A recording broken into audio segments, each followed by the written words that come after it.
श्रीराम जय जय Ram. 29 April. पैशाच्या आसक्तीत राहू नये. कामवासना आणि पैसा ही दोन्ही परमार्थाला विघातक आहेत. पण मला जर कोणी विचारले की त्यातल्या त्यात जास्त घातक कोणते ते सांगा, तर मी सांगेन की पैसा हा त्यातल्या त्यात परमार्थाला जास्त हानिकारक आहे. पैसा हा भगवंताची निष्ठा फार कमी करतो. भगवंताने आपल्याला पैसा दिला आहे, तो आपण सत्पात्र आहोत म्हणून का दिला आहे? यासाठी भिकाऱ्याला पैसा देताना उगीच वाद घालू नये. तसे करणे म्हणजे काही न करण्याची बुद्धी होय. एखादा त्यागी मनुष्य सर्व देईल पण स्व देणार नाही. स्व देऊन मग सर्व ठेवले तरी चालेल, पण सर्व देऊन स्व ठेवला तर ते मात्र चालणार नाही. म्हणजेच मी देतो ही भावना राहिली तर सर्वच देणे वाया जाते. मुख्य म्हणजे त्यातली वासना गेली पाहिजे, तर खरे सुख लागते.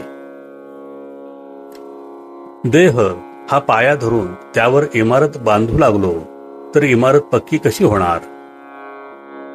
मी माझा देह म्हणतो, पण ताप येणे न येणे, इजा होणे न होणे हे आपल्या हातात आहे का?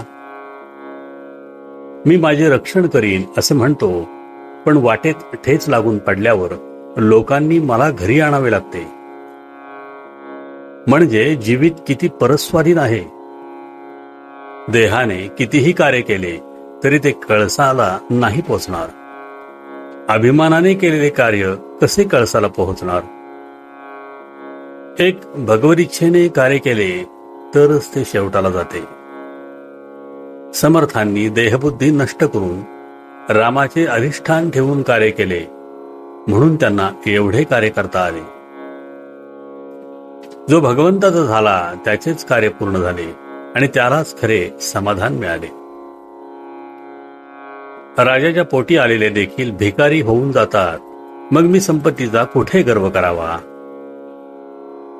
पैशाने प्रेमात बिघाड येतो आणि अगदी जवळचे नातेवाईक सुद्धा दूर होतात. मी खरे सांगतो, पैशाच्या आसक्तीत तुम्ही राहू नका. ही आसक्ती नाहीशी करण्याचा सोपा उपाय म्हणजे संत समागम हाच होय. आज खरे संतच कुठे आहेत असे आपण म्हणतो, पण आम्हाला संत भेटावा ही तळमळच खरी लागलेली नसते. संतात संतपणा दिसत नाही याचे कारण आमच्यात तळमळ नाही. सत्ययुगात जो राम होता तोच आजही आहे, पण माझा भावच कमी झाला, त्याला काय करावे? संतांना आपण खोटेपणा देतो, पण माझा भाव शुद्ध नाही हे नाही जाणत.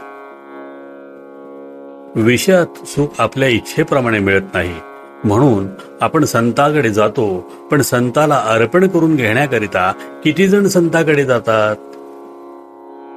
देवाकरिता देवाकडे जाणारे किती बरे निघतील? आजचे बोधवचन. मनाने नेहमी मी रामाचा आहे ही भावना ठेवावी. श्रीराम जय जय राम. जयाचा जनी जन्म नामार्थ झाला, जयाने सदा वास नामात केला. जयाच्या मुखी सर्वदा नाम कीर्ती, नमस्कार त्या ब्रह्म चैतन्य मूर्ती. जय जय रघुवीर समर्थ.